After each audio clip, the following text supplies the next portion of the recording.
冰箱里的肉缓一下，回来接着做饭。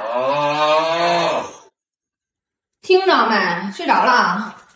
我跟我打麻将呢，睡会儿还想加他微信呢，睡着拉倒。加！骗你，一会儿把冰箱里肉拿回来缓上。大姐都快回来了，你还不动地方？你去。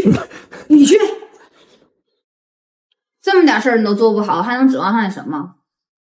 大姐，你说啥呢？我怎么什么都听不见呢？你少在这儿给我整那一套啊！又给我装听不见，装聋是不？不信，老弟，你坐这试试，你看是不是啥也听不见？我试试呢。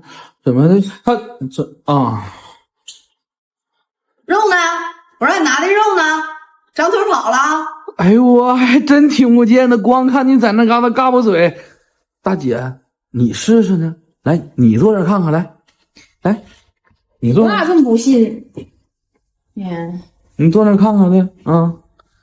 肉呢？冰箱里哪来肉啊？上回买的早吃完了，哪有肉呢？大姐呀，肉呢？奇了怪了，确实听不见。